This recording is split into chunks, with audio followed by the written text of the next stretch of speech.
Hello everyone, welcome to the channel the Zorawar classes. और आप सभी का स्वागत है आज की हमारी करंट अफेयर्स की क्लास में।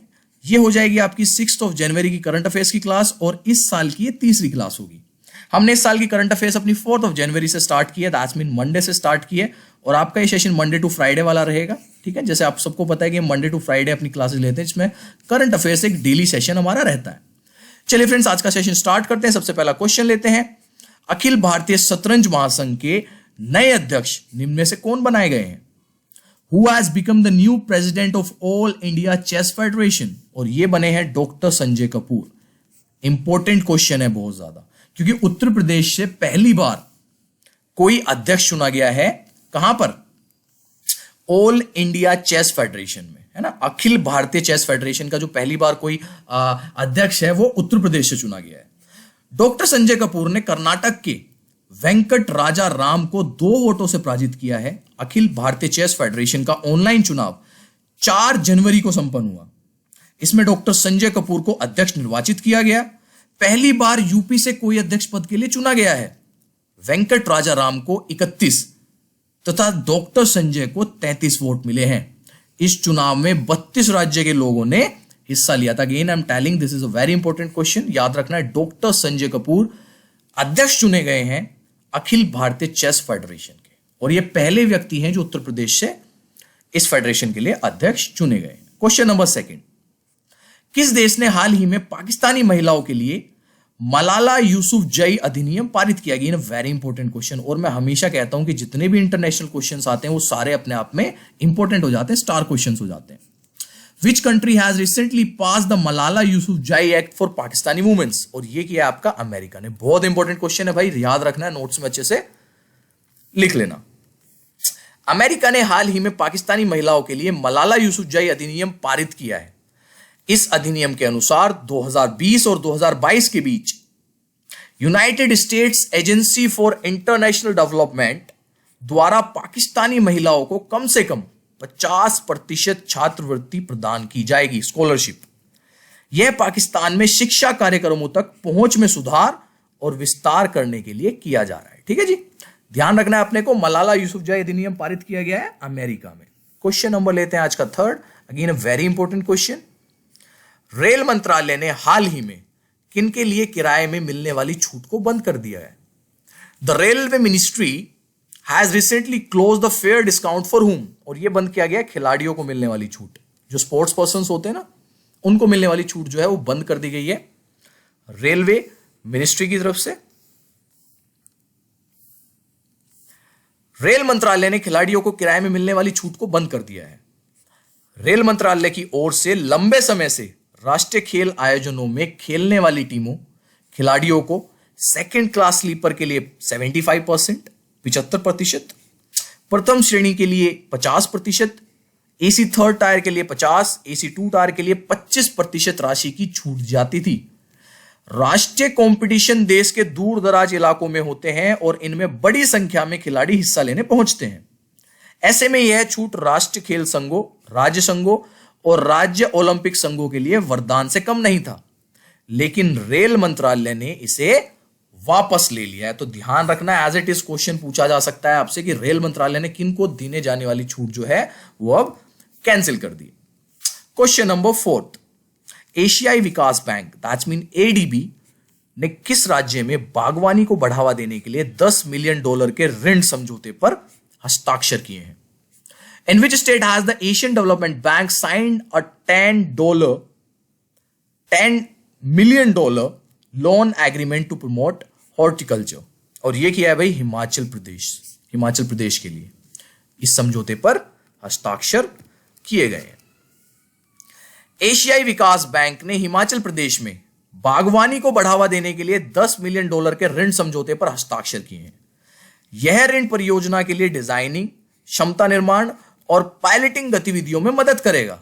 इस परियोजना का उद्देश्य हिमाचल प्रदेश में बागवानी उत्पादन और कृषि घरेलू आय का विस्तार करना है। तो ध्यान रखना है अपने को, हिमाचल प्रदेश में बागवानी के लिए एशियाई विकास बैंक जो एडीबी बैंक है आपका, उन्होंने $10 मिलियन के ऋण समझौते लोन एग्रीमेंट पे साइन किया है। ओके, क्वेश्चन नंबर 5, निम्न में से किस केंद्रीय मंत्री ने वर्चुअल एग्री इंडिया हैकाथलॉन 2020 का उद्घाटन किया है। In very important question, which of the following union minister has inaugurated the virtual agri Indian hackathon 2020? और ये है आपके नरेंद्र सिंह तोमर।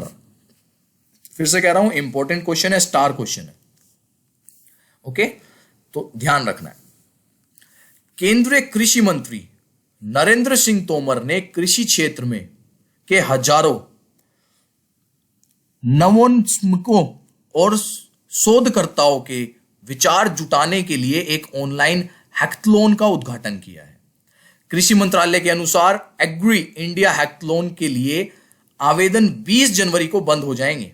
कृषि मंत्री नरेंद्र सिंह तोमर ने कहा है कि कृषि में नए युग की तकनीक और नवाचारों को समाहित करने के प्रधानमंत्री नरेंद्र मोदी के दृष्टिकोण के मद्देनजर वर्चुअल हैकाथलॉन का आयोजन किया जा रहा है। तो ध्यान रखना है, इसका इनॉग्रेशन किसने किया है? नरेंद्र सिंह तोमर ने। किस चीज का? वर्चुअल हैकाथलॉन 2020। क्वेश्चन नंबर ले लेते हैं 6 आज का। किस देश ने हाल ही में हिंद महासागर में पानी के अंदर ड्रोन का एक बेड़ा तैनात किया है? In very important question. क्यों? क्योंकि इंटरनेशनल क्वेश्चन हो गया और हमसे जुड़ा हुआ है। Which country has recently developed a fleet of underwater drones in the Indian sea? और ये किया भैया हमारे पड़ोसी देश चाइना ने, चीन ने। ठीक है, और चीन की गतिविधियों पे हमारी हमेशा नजर बनी रहती है। चीन ने हिंद महासागर में पानी के अंदर ड्रोन का एक बेड़ा तैनात किया है। इस ड्रोन को तैनात करने के पीछे उसका मकसद अपनी नौसेना के लिए खुफिया जानकारी जुटाना है। अमेरिकी मैगजीन फोर्स में छपे लेख में सटन ने कहा है कि यह समुद्री ग्लाइडर एक प्रकार से अंडर वाटर व्हीकल है। इन्हें दिसंबर 2019 के मध्य में लॉन्च किया गया था। ड्रोन की मदद से 3400 ऑब्जर्वेशन करने के बाद इन्हें इस साल फरवरी में रिकवर कर लिया गया है। चीन ने 2016 में इन्हीं समुद्री जहाजों की सुरक्षित आवाजाही के लिए इस्तेमाल करना शुरू किया था। इनको जो है समुद्री जहाजों के लिए यूज करता था 2016 में कौन? चीन। लेकिन अब वो अपनी खुफिया जानकारी जुटा रहा है इन ड्रोन्स की मदद से अपनी नौसेना के लिए, अपनी नेवी के लिए। क्वेश्चन नंबर आज का 7 ले लेते हैं। किस राज्य सरकार ने किसानों की आय को दुगना करने हेतु एक विशेष कार्यक्रम की घोषणा की है? Which state government has announced to start a special programme to double the income of farmers? और ये किया है उत्तर प्रदेश गवर्नमेंट ने, उत्तर प्रदेश सरकार ने। ठीक है, उत्तर प्रदेश ये वही है जो आपके चालान काट रहा था अगर आप जाति सूचक शब्द लिखते हैं अपनी गाड़ी पे। उत्तर प्रदेश सरकार ने किसानों की आय दुगना करने के लिए एक विशेष कार्यक्रम शुरू करने की घोषणा की है। यूपी में विभिन्न गतिविधियों के जरिए किसान कल्याण और किसानों की आमदनी दुगना करने के अभियान 6 जनवरी को शुरू होने जा रहे हैं। इस मिशन के जरिए किसानों को नए कृषि कानूनों के प्रति जागरूक भी किया जाएगा। भाई वही सब कुछ चल रहा है, आपको पता होगा किसान आंदोलन चल रहा है। उत्तर प्रदेश में हमारी बीजेपी की गवर्नमेंट है, तो बीजेपी कुछ इस तरीके के अलग अलग जो है हथकंडे कह लो या आइडियाज कह लो वो अपना रही है ताकि नए कृषि कानून के प्रति जागरूक किया जाए किसानों को। भाई किसान तो खुद ही जागरूक है, पहले से उन्हें सब पता है, उन्हें अपना मुनाफा घाटा सब दिख रहा है। क्वेश्चन नंबर 8, हाल ही में किस देश ने अपने राष्ट्रीय गान के में एक शब्द को बदल दिया है? Very important question, very important question. Recently which country has change a word in its national anthem? और ये किया है आपका ऑस्ट्रेलिया ने। नेशनल एंथम में चेंज करना कोई भी वर्ड बड़ी बात होती है, बहुत बड़ा स्टेप होता है, बहुत बड़ा डिसीजन होता है। ऑस्ट्रेलिया की सरकार ने देश की स्वदेशी आबादी का सम्मान करने के लिए अपने राष्ट्रीय गान में एक शब्द को बदल दिया है। देश के राष्ट्रीय गीत को उसके पूर्व औपनिवेशिक इतिहास का बेहतर रूप से प्रतिनिधित्व करने के लिए एक शब्द से बदल दिया गया है। प्रधानमंत्री मॉरिसन ने नववर्ष की पूर्व संध्या पर राष्ट्रीय गान एडवांस ऑस्ट्रेलिया फेयर की दूसरी पंक्ति for we are young and free को बदलकर for we are one and free करने की घोषणा की है। बहुत इंपॉर्टेंट क्वेश्चन है भाई, ध्यान से पढ़ना है इसको। पहले क्या था? For we are young and free को बदलकर क्या कर दिया गया है? यंग की जगह कर दिया उन्होंने वन। बहुत इंपॉर्टेंट है, फॉर वी आर वन कर दिया गया है इसे, वन एंड फ्री। तो क्या यंग से क्या आ गया, यंग से आ गया 1। और ये कहां पे किया गया है, ऑस्ट्रेलिया में एक वर्ड बदल दिया गया है वहां के राष्ट्रीय गान में। क्वेश्चन नंबर 9 लेते हैं आज का फटाफट।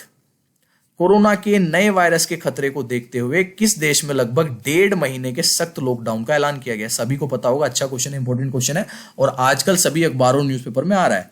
इन which country has a strict lockdown of about 1.5 month been announced in the view of threatened of new corona virus, और ये किया गया ब्रिटेन में।